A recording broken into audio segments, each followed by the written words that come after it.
Africa update coming to you live from Johannesburg in South Africa on Channel Africa from an African perspective. I'm Lulu Gaboo. I'm in studio with Jwalani Tulongwepe, Fikile Lungwati and Nosipo Zuma. Coming up in this hour. I got shot at the demonstration and then 5 years down the line realizing and looking around that you got shot, yes, but for what? Weeks before our march, the police had just had a march, but they wouldn't let us have a march. Ahead of International Youth Day today, young people came together to reflect on one of the biggest youth-led protest marches in Lesotho 5 years ago. I'm announcing a historic action to rescue our nation's capital from crime, bloodshed, bedlam, and squalor. And President Donald Trump is deploying 800 National Guard troops to the U.S. Capitol and putting Washington's police department under federal control. But first up, the news with Jwalani Tulongwepe and our sports headlines with the Fikile Lungwati. SABC News. The African Perspective. Thank you, Lulu. Good day. Legacy Foundation FW de Klerk has reiterated its call for the government to give South Africans an opportunity to elect their own representatives to drive the national dialogue. Other foundations, including the Thabo Mbeki Foundation, have withdrawn from the preparatory task team, arguing that what was meant to be a citizen-led initiative had shifted towards government control. The first national convention, taking place on Friday, marks the beginning of South Africa's national dialogue. The executive director of the FW de Klerk Foundation, Christo van der Riede, says the gathering's preparatory process has been flawed. The money that was supposed to be made available should have been used for a comprehensive communication strategy to inform people what the national dialogue seeks to achieve, and also to give communities the opportunity to come together to elect representatives at the national convention. Because the dilemma that you have is that now you have a few organizations that will pitch up at the National Convention. The big question is, who are they? Who are they representing? Are they necessarily legitimate in the eyes of communities? 83 suspected illegal miners arrested at the Sheba gold mine in Barberton in South Africa's Mpumalanga province have been granted bail of $113 each. Over 400 suspects, including South Africans and individuals from other countries, appeared at the Barberton Magistrates Court yesterday. They were arrested during the police-led Operation Vala Umkoti at the mine. The suspects face charges of violating the Immigration Act and trespassing, while some have also been charged with possession of gold-bearing materials. The case has been postponed to August 18th, 19th, 20th and 25th for potential applications for those who were remanded in custody. Those who were granted bail are expected to return to court on September 2nd and 3rd for the contents of the dockets. The UN Women Representative in Sudan, Salvatore Nkurunziza, says a violent conflict between forces of the Sudanese military and the rival Rapid Support Forces militia rages for its third year, with women facing the brunt of the humanitarian crisis. Female-led households struggle to access food. Girls and women face high risks of exploitation and abuse when trying to access humanitarian aid, while accessible women-run organizations are vastly resourced. Nkurunziza elaborates. According to the recent gender snapshot, nearly 26% of all female-headed households are now experiencing severe food insecurity compared to just 14 1 year ago. To make the response more gender responsive, we need to move beyond rhetoric into action and move now to ensure access to various locations, include conflict-affected areas, and ensure the reinforcement of protection of women and girls and the humanitarian workers. In observing International Youth Day today, young people came together to reflect one of the biggest youth-led protest marches in Lesotho 5 years ago. Organized by the Transform Lesotho Initiative, a collection of young people organized a march to petition the government about youth concerns ranging from unemployment, rampant crime and inclusion of youth voices in decision-making platforms. The director of the documentary, Batasha Dau. 5 years ago, groups of young people were met with brutal police force as they took to the streets demonstrating to government about their grievances. We were able to mobilize most young people in and around Maseru to come and voice out or speak in one voice to the powers that be about their own plight.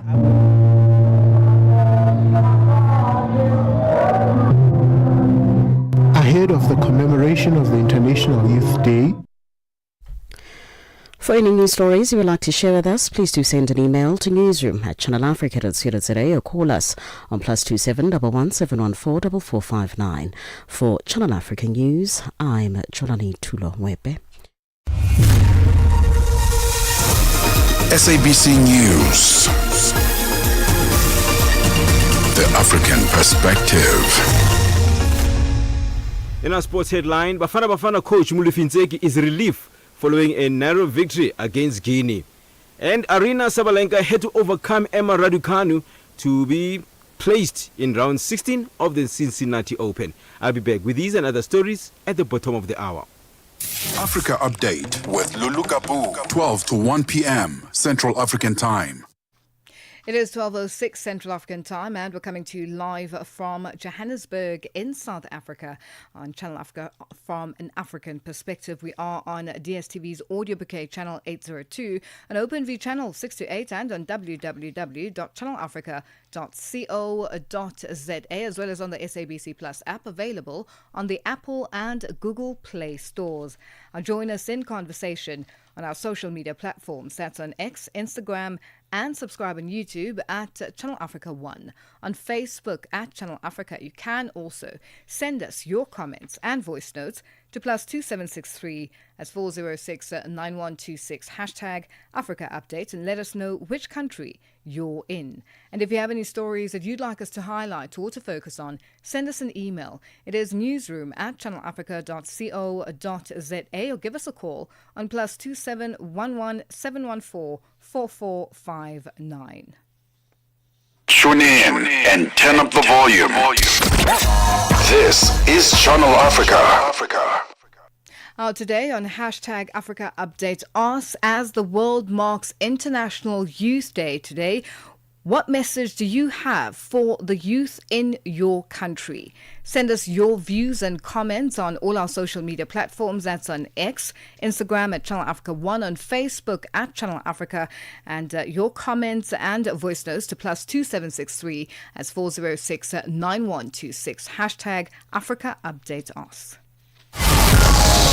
This August, we celebrate the strength, brilliance, and unstoppable spirit of African women. It was the women themselves who strove for and got the changes by lobbying, going through NGOs, and by networking. That's you, ladies. From the boardroom to the classroom, from the marketplace to the microphone, women are leading, innovating, and transforming our continent every day.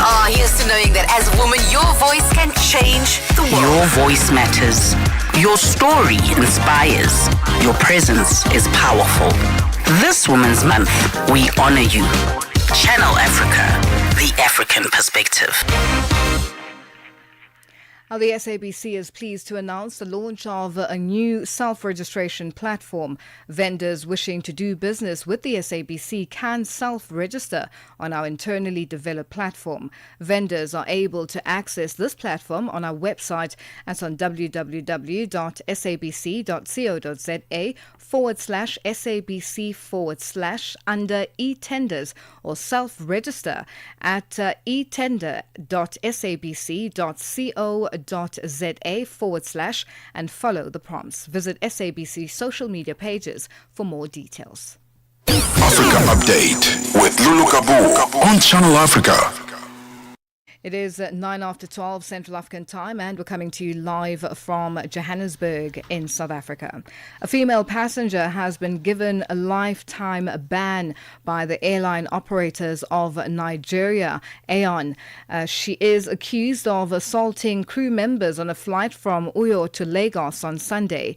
The Aon is the Association of Nigeria's Domestic Airlines. However, there have been calls to Nigerian lawyers and human services providers to support comfort Emerson, who some say is a victim of fundamental rights. And for more on this, we are joined on the line by Frank Tiete, convener at Lawyers Across. Now, Frank, good afternoon, and thank you for joining us on Africa Update. Good afternoon, and my pleasure. Now, Frank, you believe that the female passenger should be supported. Why, when there are videos on social media showing the violence she meted out to crew members? Oh, well, that's just a part of the story, and that's the bad thing about the fact that she's been condemned when all of the story hasn't been made public. The fact that she was prevented from getting out, from disembarking from the plane, and then she had to protest, she had to struggle, she had to appear violent, was the only side that has been shown to the public. The question is, why should a female passenger who has explained why her phone was put on the flight mode be prevented, be prepped up and prepared for humiliation in the manner that it happened? The woman wanted to get out, wanted to disembark from the plane, but they prevented her. They said they had already made preparations for her arrest. And then when the law enforcement, so-called, came in, they had to drag her. In fact, you could hear chants on the background of the video saying, drag her, and they eventually gave that kind of dehumanizing treatment to her. For what? And then without a preliminary inquiry into what has happened, you hear the Airline Operation of Nigeria issuing a statement that they have given her a life ban from being on any plane in Nigeria. What kind of injustice is that? In Nigeria, we operate a constitution that recognizes the fundamental human rights of individuals. And in this case, we're talking about the principle of fair hearing. That is, you must hear the other side before you make any pronouncement that touches on the rights and privileges of that particular person. And to think that the airline operators of Nigeria was so hasty to disregard the individual, and then it's painful enough to consider that there is discrimination, because just a week ago the same thing, the same drama in the airport happened with a popular musician known as Kwamwan.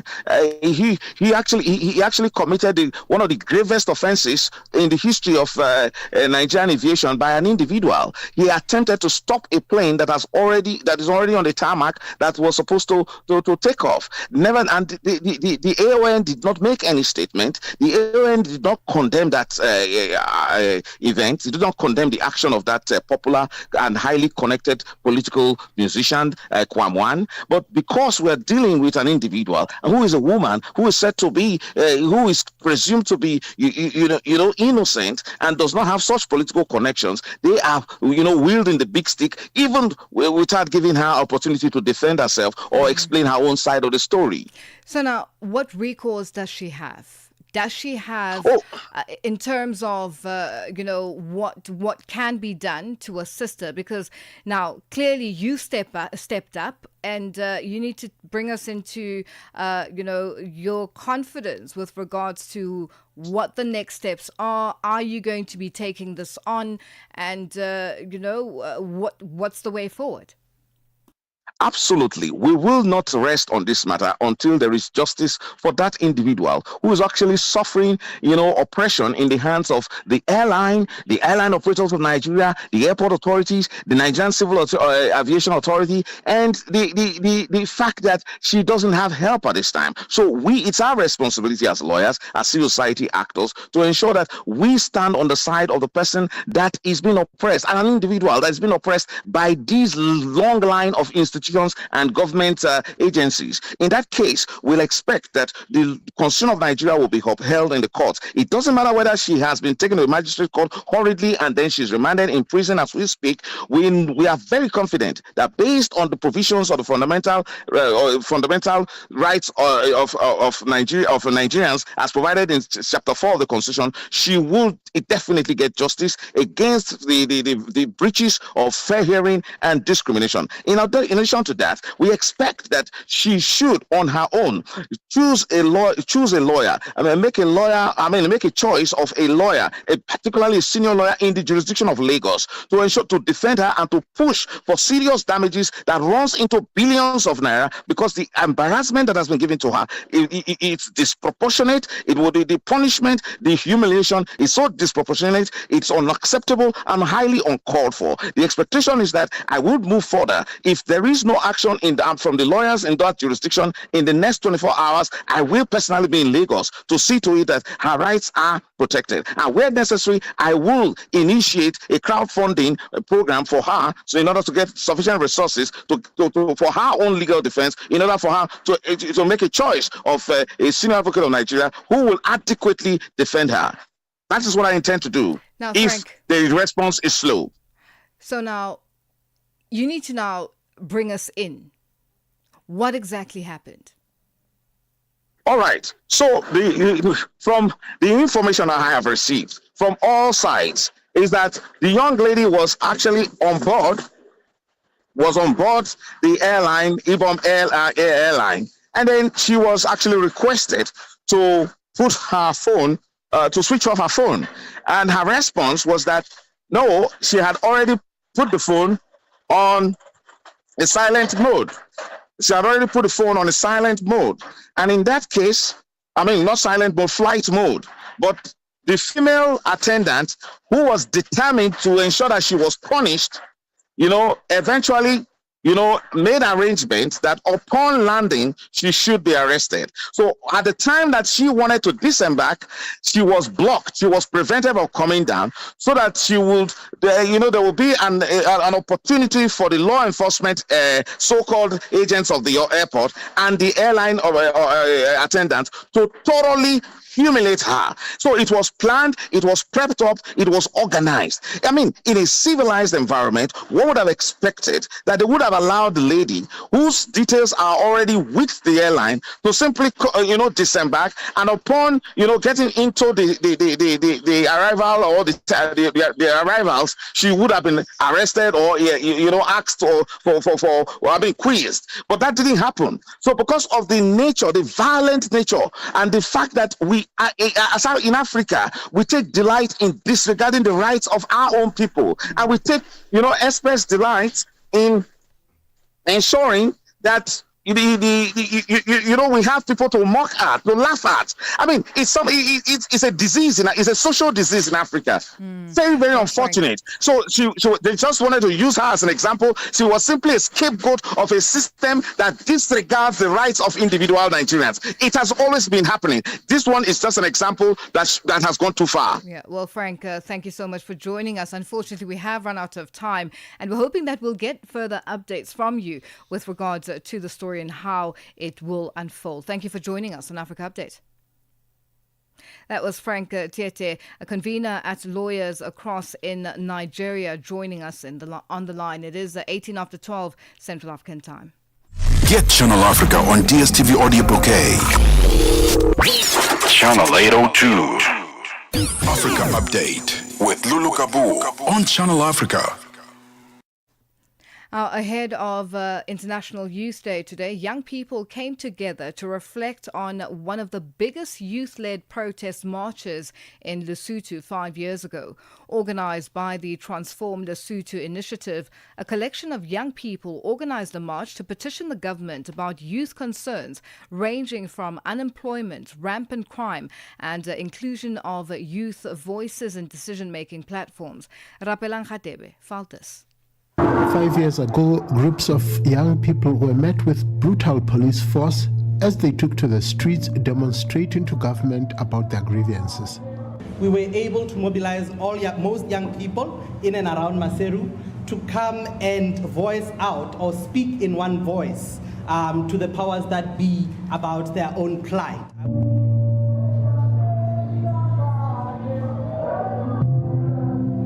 Ahead of the commemoration of the International Youth Day, the European Union, in collaboration with the youth-led movement Bachasha Down, have come to reflect on whether the 2020 demonstration yielded any results. I got shot at the demonstration, and it was a whole thing. I think I still have the scars from it, and so it was an experience.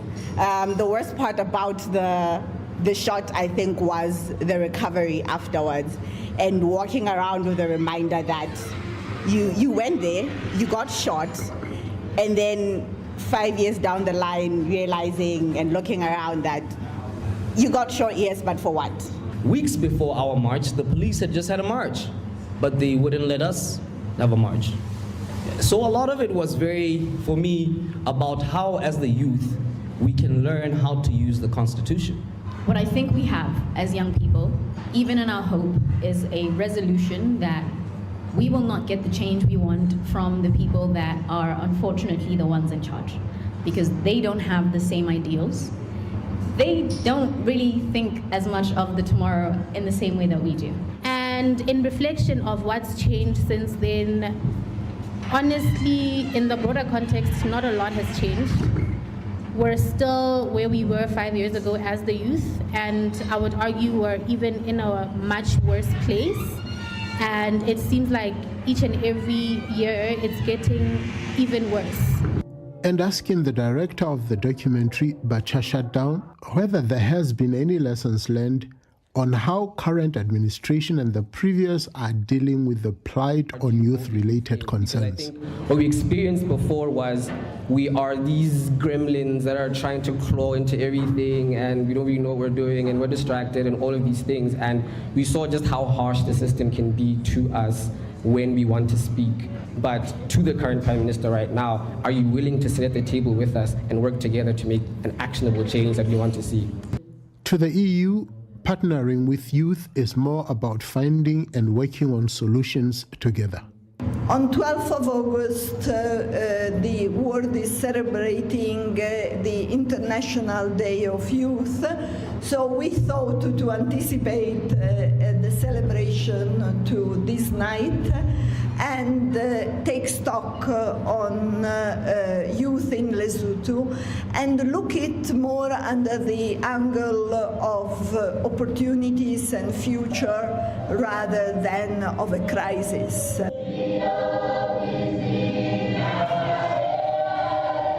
These not so young people anymore have welcomed the current administration's action to declare youth unemployment as a state of national disaster, a key point featured in their demands 5 years ago during their demonstration. I'm Rapelang Khatebe, Masego Lesotho.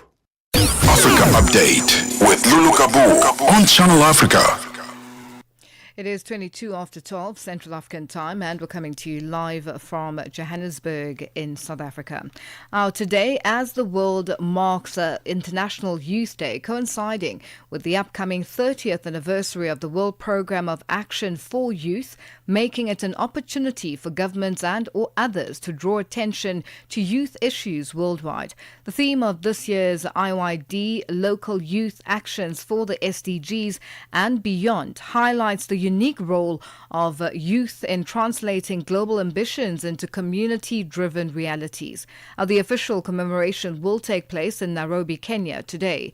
And to speak to us further, we are joined on the line by Sylvester Sede, founder and CEO of Silver Flame Media in Nigeria. Sylvester, good afternoon, and thank you for joining us on Africa Update. Hi, good afternoon, Lulu. Thanks for having me. Now, Sylvester, how are you marking the day, and what is the importance of such a day? Okay, so the importance of today is the fact that we need to go to the grassroots, because I think the SDGs really need to be implemented in the grassroots. It should be the takeoff points for every country, for every state, every region in the world. And for me personally, this year's celebration is happening in my own community, somewhere in southern Nigeria, in a place called Agoro. Today, I'm marking the International Youth Day by empowering 5 young people to start up their businesses as part of our own way of ending poverty and encouraging economic growth in the communities. It's very important for me personally, because Most of these communities in my region are filled with struggling young people. And if we are able to bring down some of the goals of the SDG to our communities and start implementing them, I believe the ripple effect will go a long way to empower young people, not just in our regions, but all over the world. Now, looking at this year's theme, it being a local youth action for the SDGs, you've just touched on that and beyond. What does it mean just for the youth themselves? And how do they then, as the youth, find ways of empowering themselves and building on their future in this type of climate that we're in?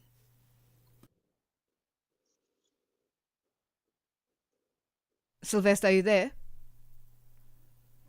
All right, we seem to have lost Sylvester there. He is joining us from Nigeria. He is the founder and CEO of Silver Flame Media. And he touched on the fact that in his way of giving back, he's going to be setting up some young people in some business initiative that is coming from his hometown in the South. And a lot, needs to come out from this as this day is celebrated and what it means for the youth. So we'd like to hear from you in terms of this International Youth Day and the world marking this day and the importance of this day. And thus we're asking that as this day is being marked, International Youth Day today, what message do you have for the youth in your country? If you are working on some projects or ideas or have ideas of how you would empower the youth currently in your country or, whatever message that it is that you have, send us those messages on our social media platforms. That's on X, Instagram at Channel Africa 1, on Facebook at Channel Africa. You can send your comments and voice notes to +2763 as 406-9126. Hashtag Africa Update Us. Africa Update with Lulu Gaboo on Channel Africa. It is 12:27 Central African time, and we're coming to you live from Johannesburg in South Africa. Our President Donald Trump says he is deploying 800 National Guard troops to the U.S. Capitol and putting Washington's police department under federal control to combat what he said was a wave of lawlessness, despite statistics showing that violent crime hit a 30-year low in 2024. This report, produced by Reuters' Gillian Kitchener. I'm announcing a historic action to rescue our nation's capital from crime, bloodshed, bedlam, and squalor. Under the authorities vested in me as the President of the United States, I'm officially invoking Section 740 of the District of Columbia Home Rule Act. You know what that is? And placing the D.C. Metropolitan Police Department under direct federal control. In addition, I'm deploying the National Guard to help reestablish law, order, and public safety in Washington, D.C., and they're going to be allowed to do their job properly. Trump's announcement, made with his Attorney General and Defense Secretary at his side, is his latest effort to target Democratic cities by exercising executive power over traditionally local matters. He said Attorney General Pam Bondi will oversee the D.C. police force takeover. We're starting very strongly with D.C., and we're going to clean it up real quick. Trump has dismissed criticism that he is manufacturing a crisis to justify expanding presidential authority. While he spoke about the city in the grips of crime and homelessness from inside the White House, protesters outside rallied against his actions. The Democratic mayor of Washington, Muriel Bowser, has pushed back on Trump's claims, saying the city is not experiencing a crime spike.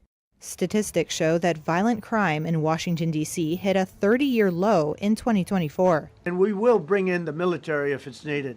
The U.S. military is generally prohibited under law from directly participating in domestic law enforcement activities. Defense Secretary Pete Hegseth said he was prepared to call in additional National Guard troops from outside the Capitol. They will be strong. The deployment of 800 National Guard troops to D.C. is a similar tactic the president used in Los Angeles, where he dispatched 5,000 troops in June in response to protests over his administration's immigration raids.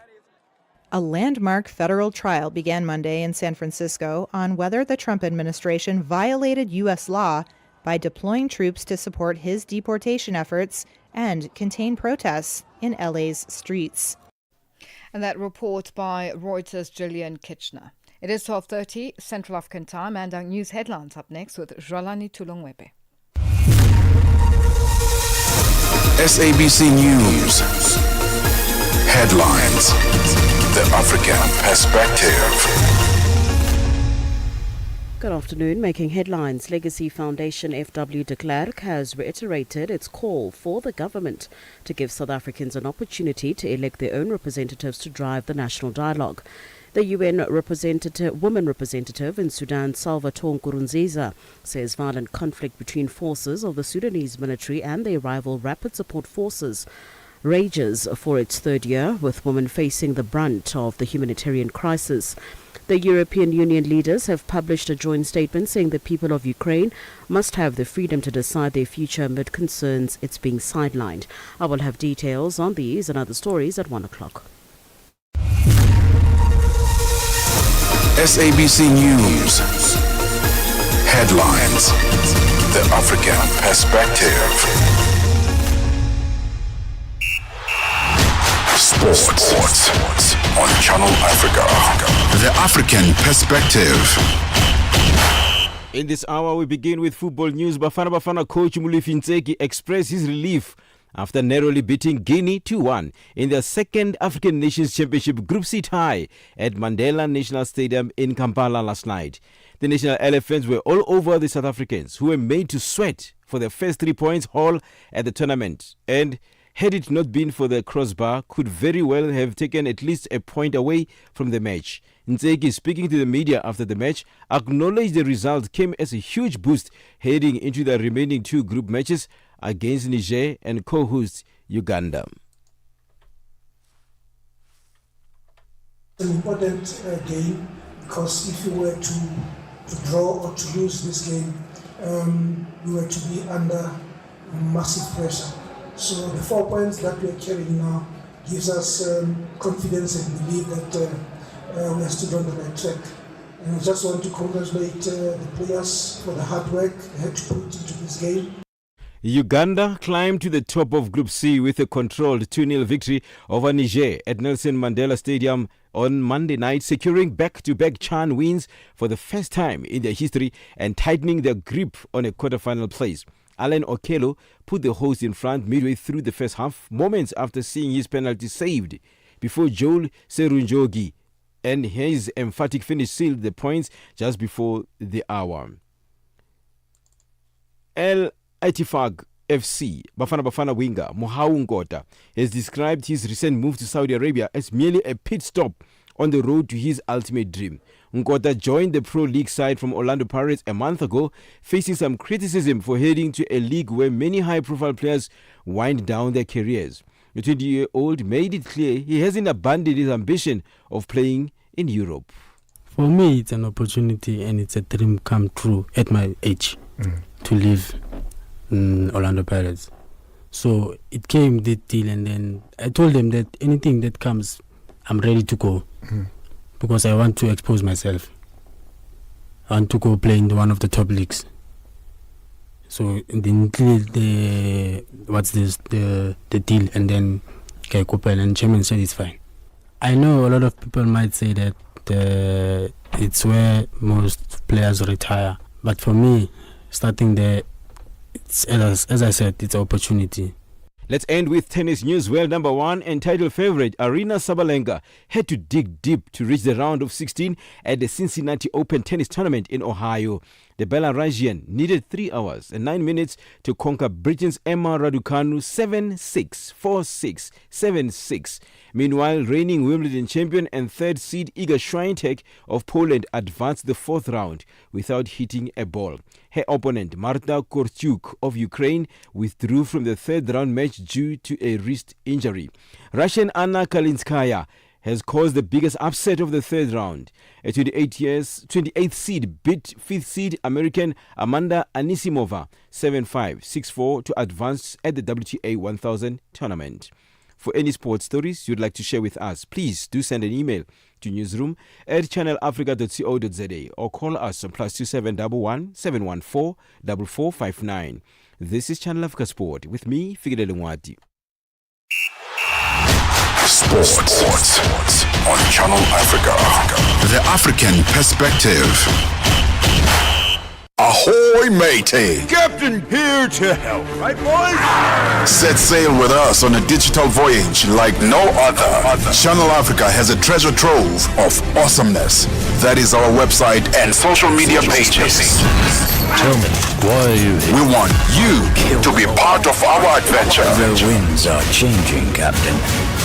And this time, imagine a world where curiosity knows no bounds, where entertainment meets enlightenment, and where every click leads to the African perspective. Visit us on our website, www.channelafrica.co.za, or follow us on Instagram or on X at Channel Africa 1. Go on, like us on Facebook at Channel Africa 1. So, spread the word. Tell a friend that Channel Africa's online variety is what they need on the web. Channel Africa, the African perspective.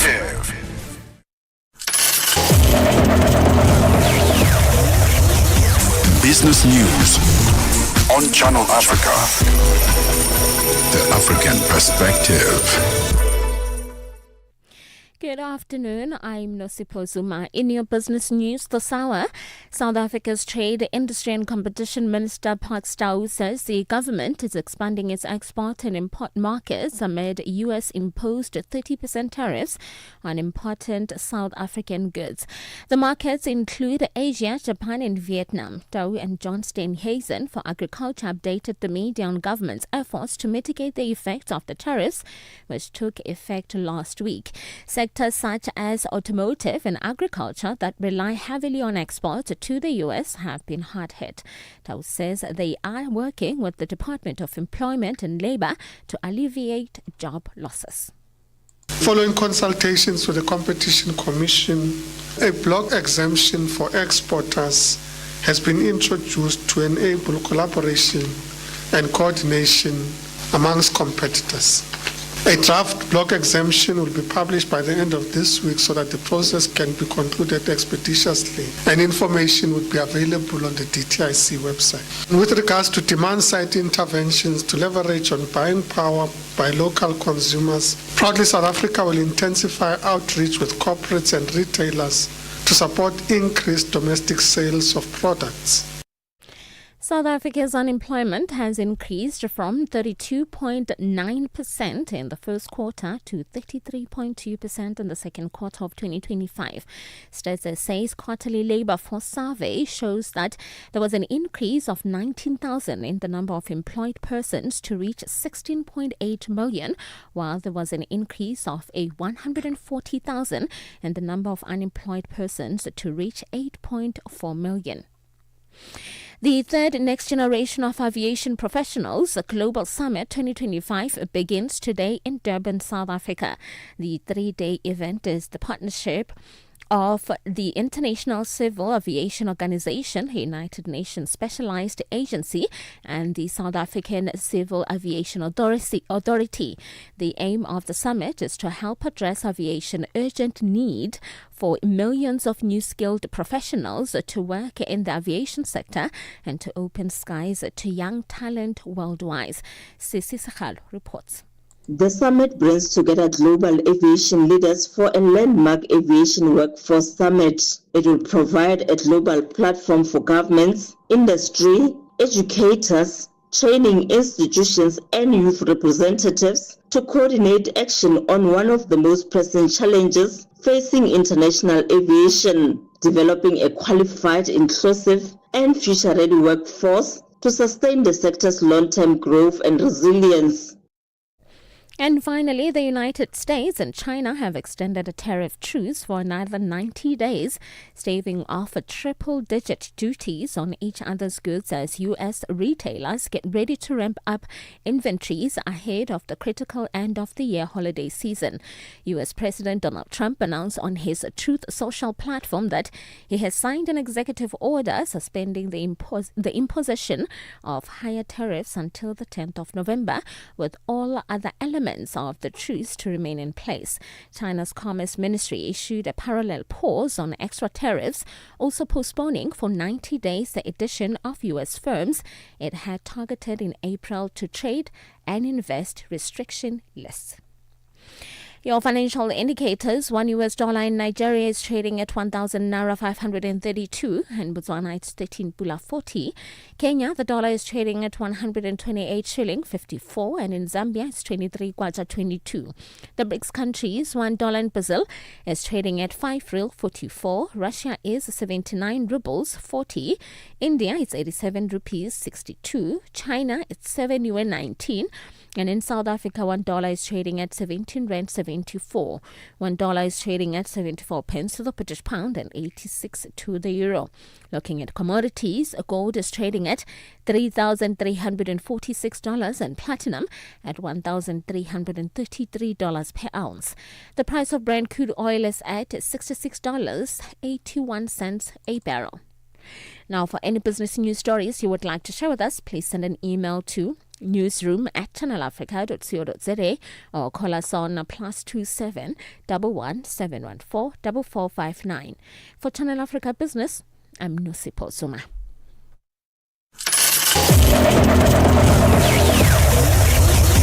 Business news on Channel Africa.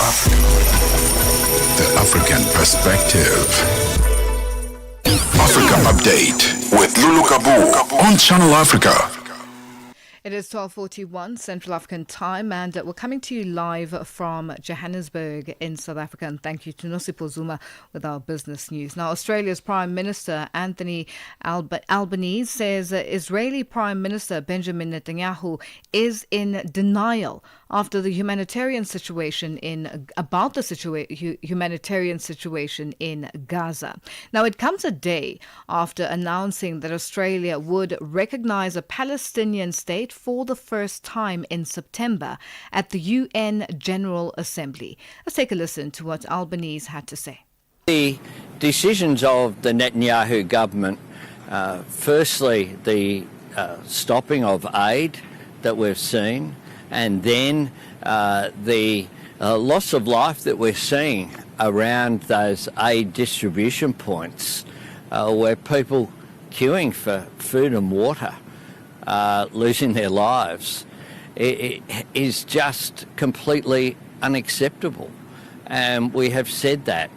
I spoke with Prime Minister Netanyahu. He again reiterated to me what he has said publicly as well, which is to be in denial about the consequences that are occurring for innocent people. There has been too many innocent lives lost, both Israelis and Palestinians, and the world is saying we need a solution to this conflict. We need to end the cycle of violence, and the way to do that is to have a two-state solution with a demilitarised Palestinian state, where Hamas, of course, have no role to play in that, and a secure Israel as a state which is recognised by the states around it.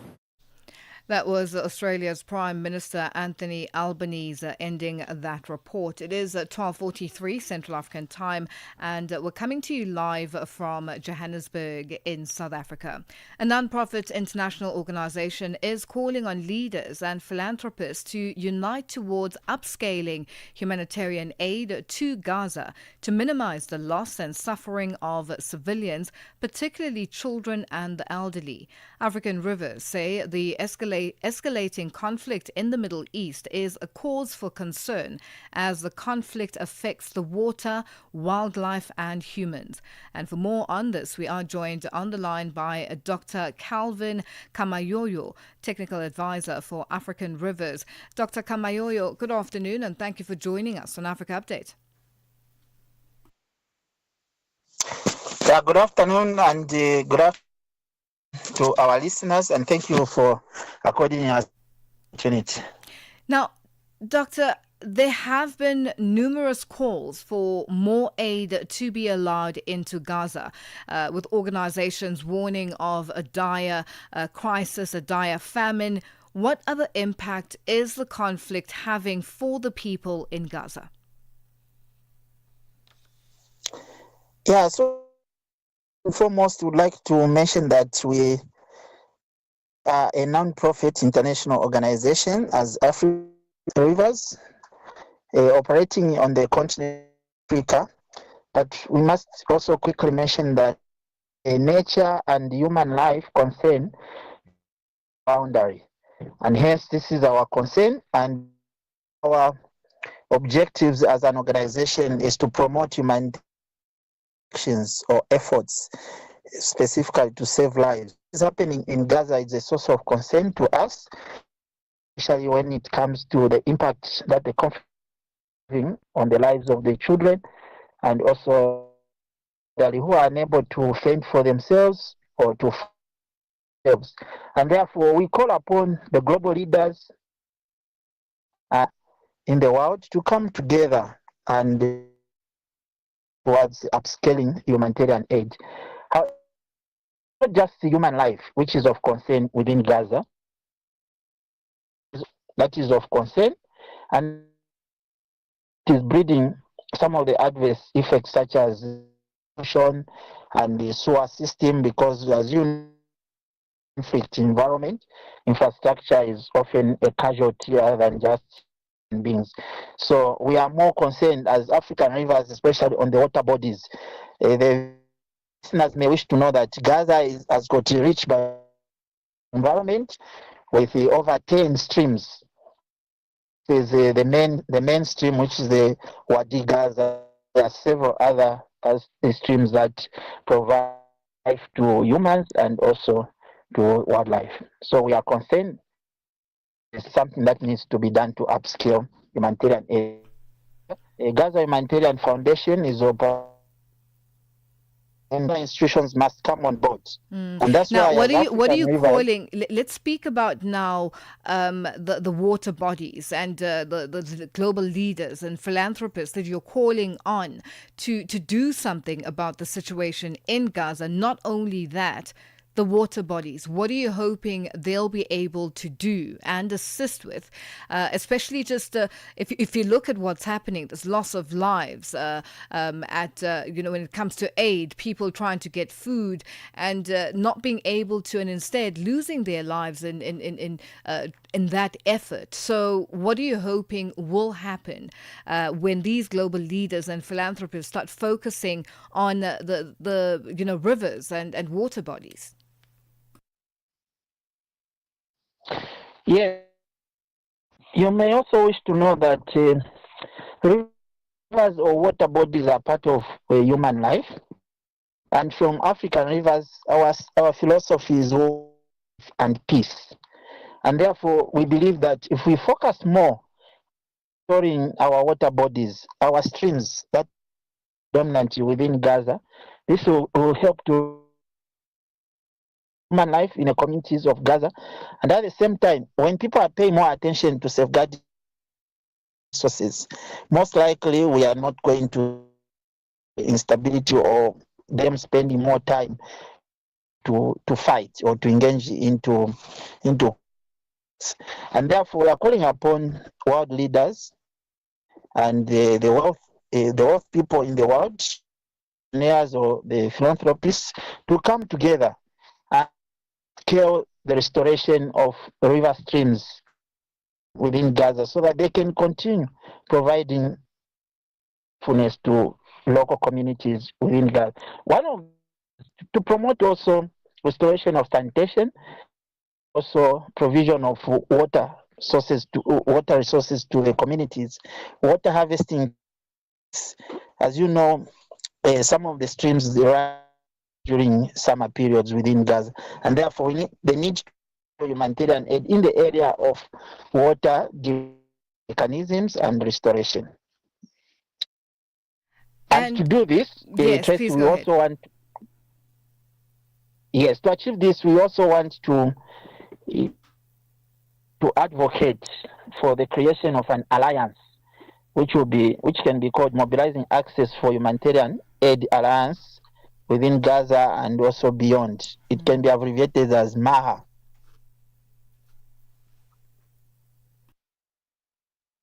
This abbreviation, who will be part of the alliance, and who are you targeting as alliance partners?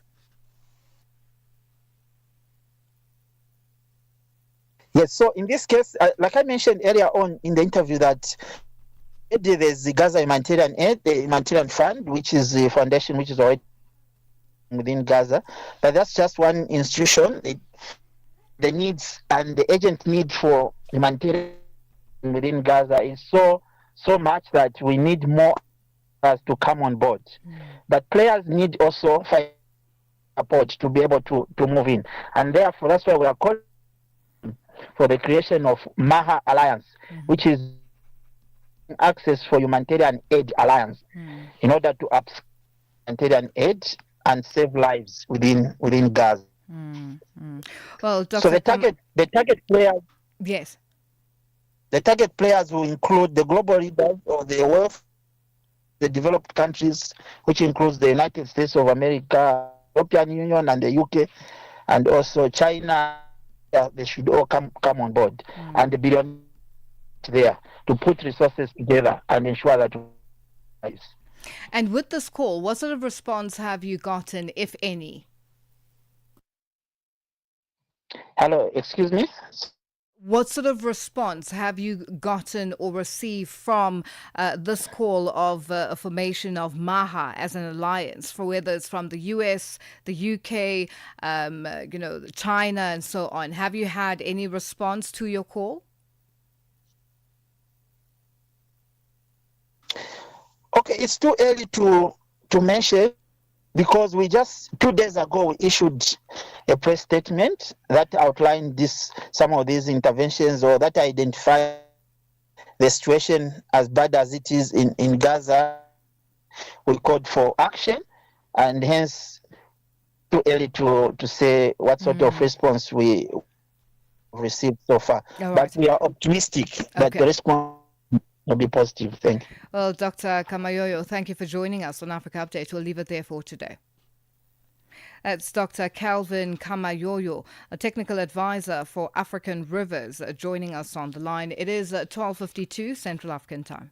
Africa Update, your daily dose of African insights with Lulu Gaboo on Channel Africa.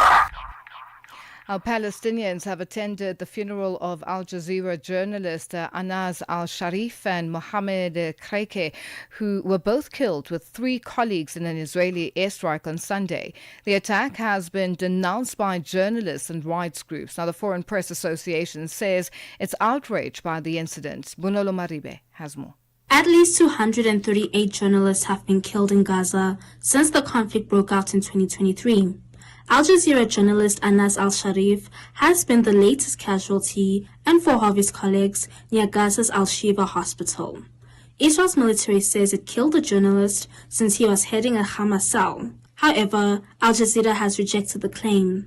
Permanent observer of Palestine to the United Nations, Riyad Mansour, condemned the military's actions. Of people, children, killed, maimed, displaced, starved, humiliated, mutilated, buried alive, burnt alive, abducted, tortured, orphaned, perverted, shattered, torn apart. The measures taken do not match the level of the crimes committed so as to truly deter them. Palestinians, such as journalist Mohammed al-Sikli, have honored the journalists who were killed and held a funeral procession to bury the reporters. هؤلاء الصحفيون عبارة عن جريمة إسرائيلية مركبة. What happened to this journalist is a complex Israeli crime against the journalist family, a crime against humanity, a crime against freedom, a crime against journalism. These young men and these young journalists were only killed, tortured, burned, arrested, or wounded because they chose to report the suffering of their people, women, elderly, and children. They reported messages, displacement, and famine in the Gaza Strip. The United Nations Human Rights Office has condemned the killing of journalists, saying the actions by Israel's military represented a grave breach of international humanitarian law. South African journalist Deshni Sapramani shared her perspective. People keep asking us what should be done to stop Israel killing journalists. There is nothing journalists can do ourselves. With every other murder committed, the rule of law must be followed. This case is different in that here, international law is being flouted, so the process should be more intense and more urgent. Israel needs to answer for these crimes and be held accountable for them the way everyone else is. If we believe the justice system, which is investigation, arrests, and sentencing, actually works, then that is what must be used. Any other excuses intimate that current justice systems do not work, and I don't think any government in the world wants to believe that. Meanwhile, the international community has condemned Israel's decision to further expand its military operations in Gaza, with UN officials saying it will only lead to a path of more bloodshed. Bonolo Maribe, SCBC News, Johannesburg. Your window to the continent and beyond.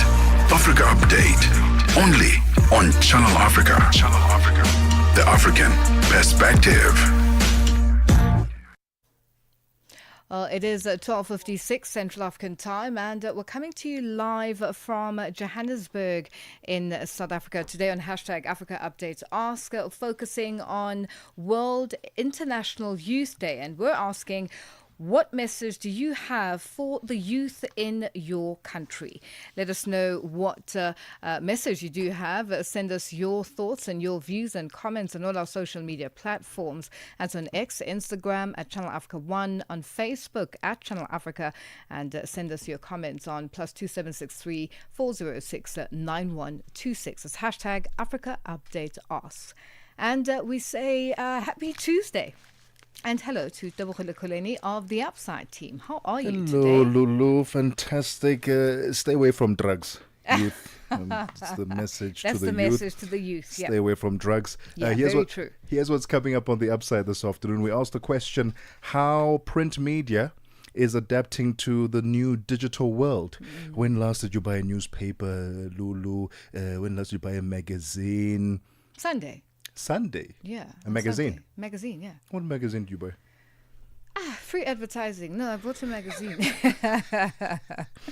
Do you regularly buy magazines? It really depends. So you don't do the digital magazine of that particular publication? No. You know, some publications you want to have copies of. You want to have them. Well, maybe you're a collector, Lulu, and one day these things are going to be very valuable. You can sell them. Maybe, you know. Anyway, that's the question that we'll be asking today. And then later on, we've got a conversation about a documentary or short film makers in Africa. They've been called to submit their short form documentaries between 5 to 15 minutes. This is a collaboration between DocuBox and the Why Foundation. And the theme of this documentary, or this short documentary, is why freedom? What does freedom mean to you? Unfortunately, the deadline is today. I would have loved to submit myself, but then would have been conflict of interest, I think. Yes. But if I were to have spoken about freedom, what freedom means to me, I would have linked it to nature, because I love nature, being in the wild, and I would have created a nice documentary about the wilderness and conservation efforts that go towards that. That's what freedom would mean to me. But we'll be talking about this because the ultimate successful applicants will be walking away with $7,000 in production grant, mentorship, and the opportunity for worldwide distribution. That's all coming up on the Upside this afternoon. Something to definitely look forward to at the top of the hour on The Upside with Debohole Kuleni and Matsuko Musito. Well, for myself, Lulu Gaboo, and the Africa Update team, that's our producer Tracy Bumgard, our technical operator Ndando Lutuli, and social media Sfiso Hlope and talent Butelezi. Continue with us on our social media platforms, and thank you for joining us. Let's do this again tomorrow. Bye-bye.